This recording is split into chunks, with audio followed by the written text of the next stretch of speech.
हाँ तो बच्चों, आज हम फिर से आ गए हैं आपको कक्षा 9 का मैथ पढ़ाने के लिए। आज हम पढ़ने वाले प्रश्नावली 4.1 का पहला क्वेश्चन और ये हमारा पहला लेक्चर होगा इस चैप्टर का। तो देखिए हमारा क्वेश्चन क्या करा। हमारा क्वेश्चन कह रहा है कि एक नोटबुक की कीमत एक कलम की कीमत से दोगुनी है। इस कथन को निरूपित करने के लिए दो चरों वाला एक रैखिक समीकरण लिखिए। ठीक है, तो क्या करेंगे, मान लेंगे, लिखेंगे हम माना एक, या फिर प्रत्येक आप लिख लीजिए, माना प्रत्येक कलम की कीमत बराबर 100 रुपए। ठीक है, तथा प्रत्येक नोटबुक की कीमत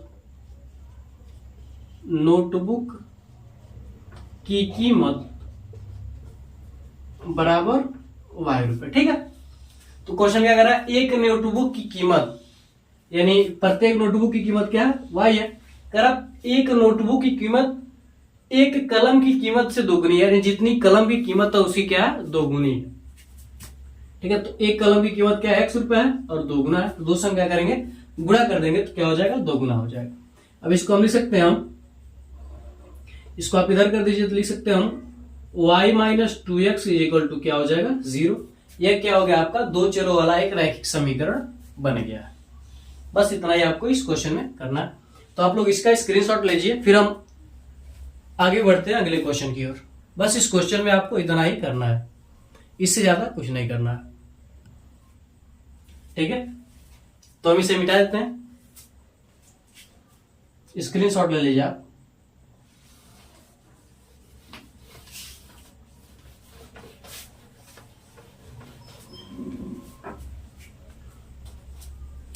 अब देखिए दूसरा क्वेश्चन हमारा क्या करा, दूसरा क्वेश्चन करा कि निम्नलिखित रैखिक समीकरणों को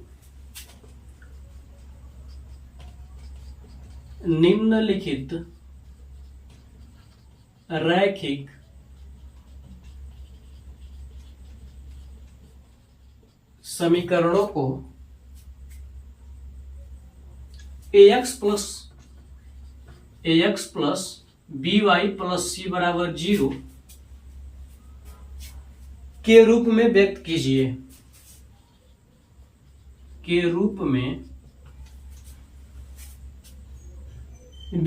और प्रत्येक स्थिति में के रूप में व्यक्त कीजिए और प्रत्येक स्थिति में ए बी सी का मान ज्ञात कीजिए,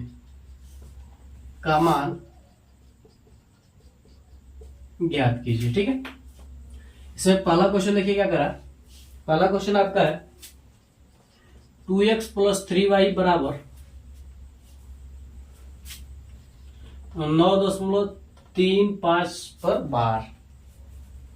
ठीक है, इसको हमें क्या करना है, इसमें व्यक्त करना, उसके बाद ए बी सी का मान ज्ञात करना है। ठीक है, इसको देखिए हम लोग क्या करेंगे, 9.35 पर बार को हम क्या करेंगे, इधर भेज देंगे, तो क्या हो जाएगा हमारे पास 2x plus 3y minus plus में इधर आएगा तो क्या हो जाएगा माइनस 9.35 पर क्या बार। इस रूप में हमने क्या किया, इसको व्यक्त कर दिया। और क्या करना, ए बी सी का मान ज्ञात करना। ठीक है, तो हम क्या करेंगे, इसको मान लेंगे समीकरण 1। ठीक है, अब क्या करेंगे, समीकरण 1 को ax plus B Y plus C बराबर 0 से तुलना करने पर हम क्या करेंगे, तुलना कर देंगे। ठीक है, इसमें हम क्या करेंगे, तुलना कर देंगे। ठीक है, देखिए एक जगह पर क्या है, यहां पर 2 है, x है, देखिए 2x है, यहां पर क्या है, ax है, तो एक जगह पर क्या हो जाएगा, a बराबर क्या होगा, 2 हो जाएगा। dy y और 3y है यहां पर, तो यहां पर क्या है, by, तो y है, तो b की जगह पर क्या हो जाएगा हमारे पास 3 हो जाएगा। यहां पर देखिए c की जगह पर क्या हो जाएगा हमारे पास, c किसके बराबर है, -9.35 पर बार के बराबर। तो ए बी सी का हमने क्या किया, मान ज्ञात किया। यानी जब इन दोनों का तुलना करेंगे तो x क्या बचा हमारे पास, ये बचा, ठीक है। अब आते हैं दूसरे वाले पर। इसी प्रकार से हम क्या करेंगे, इसमें जितना भी क्वेश्चन है उसको सॉल्व कर लेंगे। क्या हमारे पास x माइनस वाई बटे 5 माइनस का 10 बराबर 0, ठीक है। देखिए ये हमारा ऑलरेडी इसमें है, ठीक है। अब हम क्या करेंगे, इसको मान लेंगे समीकरण 1 और फिर वही लिख देंगे समीकरण 1 को ax plus B Y plus C बराबर 0 से तुलना करने पर, ठीक है। देखिए x हो जाए, x है तो x के साथ क्या होता है, 1 हमेशा रहता है, ठीक है। तो x का गुणांक क्या हो जाएगा हमारे पास यहाँ पर 1 हो जाएगा, तो a बराबर क्या हो जाएगा हमारे पास 1, ठीक है। यहाँ पर देखिए बी वाई है, क्या है बी, यहाँ पर देखिए इसको हम लिख सकते हैं, देखिए y बटे 5 को हम लिख सकते हैं 1 बटे 5 y, तो y का गुणांक क्या हो जाएगा 1 बटे 5 माइनस, तो क्या हो जाएगा, सॉरी b की जगह पर क्या हो जाएगा माइनस का 1 बटे 5, ठीक है। c की जगह पर क्या हो जाएगा माइनस का 10 हो जाएगा, ठीक है। इस प्रकार से क्या करेंगे आप निकाल देंगे। तो आप लोग इसका भी स्क्रीनशॉट ले लीजिए, फिर हम आगे बढ़ते हैं। इसमें लगभग 8 क्वेश्चंस दिए गए, ठीक है। तो एक एक करके हम सबको सॉल्व करते हैं, तो इतना आप स्क्रीनशॉट ले लीजिए।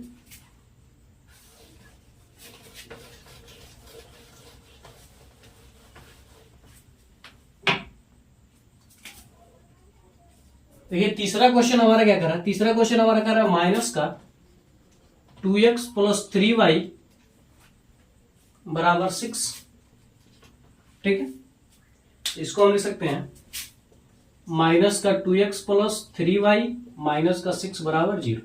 इसको हम क्या करेंगे समीकरण 1 मान लेंगे, ठीक है। अब तुलना कर देंगे हम ax plus by plus c बराबर 0 से तुलना करने पर आप लिख दीजिए, ठीक है। देखिए इसमें x का गुणांक क्या है, इसमें x का गुणांक क्या है माइनस का 2 है, तो a बराबर क्या हो जाएगा हमारे पास माइनस का 2, y का गुणांक 3 है और y का गुणांक b है, तो b बराबर क्या हो जाएगा हमारे पास 3 और यहाँ पर c बराबर क्या हो जाएगा माइनस का 6, ठीक है। चौथा देखिए, चौथा कर रहा है हमारे पास x बराबर 3y, x बराबर क्या कर रहा है हमारे पास 3y, जिसको लिख सकते हैं x माइनस का 3y प्लस का 0 बराबर क्या हो जाएगा 0। इसको इधर करेंगे हमारे पास क्या हो जाएगा माइनस में, यहाँ पर क्या हो जाएगा 0, यही बचेगा, ठीक है। तो हमने क्या किया इसमें 0 लगा दिया। अब देखिए a बराबर क्या हो जाएगा, x का गुणांक क्या है हमारे पास 1 है, b बराबर क्या हो जाएगा y का गुणांक क्या है माइनस का 3 है, c बराबर क्या हो जाएगा 0, a b c निकल गया। इसी प्रकार से आप क्या करेंगे पांचवा निकाल देंगे। पांचवा दिया हमारे पास 2x बराबर माइनस का 5y, क्या हो जाएगा 2x प्लस का 5y बराबर क्या हो जाएगा 0 हो जाएगा। तो यहाँ पर तो हम इसको थोड़ा सा और अच्छी तरीके से लिख सकते हैं 0 बराबर 0, ठीक। तो यहां से a बराबर क्या हो जाएगा हमारे पास 2, b बराबर 5, c बराबर क्या हो जाएगा 0। इसी प्रकार से हम क्या करेंगे छठवां निकाल लेंगे। छठवां हमारे पास क्या 3x, 3x प्लस 2 बराबर क्या हो जाएगा 0 हो जाएगा, ठीक है। तो यहां पर देखिए 3x प्लस y का गुणांक कुछ भी नहीं है, तो हम क्या करेंगे हम 0y मान लेंगे, प्लस का 2 बराबर क्या हो जाएगा 0। अब तुलना करेंगे तो a बराबर क्या हो जाएगा हमारे पास 3, b बराबर क्या हो जाएगा हमारे पास 0 और c बराबर क्या हो जाएगा 0 नहीं 2 है ना अचर पद। हमेशा यहाँ पर जो अचर पद जिसमें x और y न रहे वही क्या होगा अचर पद c का मान होगा, चाहे कहीं भी रहे। सातवां देख लीजिए आप, सातवां आपका है y माइनस 2 बराबर 0, ठीक है। देखिए x का गुणांक नहीं है तो हम लिख सकते हैं 0x प्लस y माइनस का 2 बराबर 0, तो a बराबर क्या हो जाएगा 0, b बराबर क्या हो जाएगा 1, y का गुणांक 1 ही होगा और c बराबर क्या हो जाएगा माइनस का। इसी प्रकार से आप आठवां खुद निकालिएगा, कुछ इसी प्रकार से आपका चौथा और पांचवे की तरह से, तो आपके लिए वो होमवर्क है, ठीक है। तो आप कमेंट करके बताइएगा कि उसका आंसर क्या होगा, यानी ए बी सी का मान क्या होगा, ठीक है। स्क्रीनशॉट ले लीजिए आप इसका। तो अगर ये वीडियो आपको अच्छा लगा हो तो आप हमारे वीडियो को लाइक करके अपने दोस्तों में भी शेयर कर दीजिए और हमारे चैनल को सब्सक्राइब करके बेल आइकन को भी दबा दीजिए ताकि हमारा कोई भी वीडियो आप तक तुरंत ही पहुंचे। तो मिलते हैं अगली वीडियो में। जय भारत।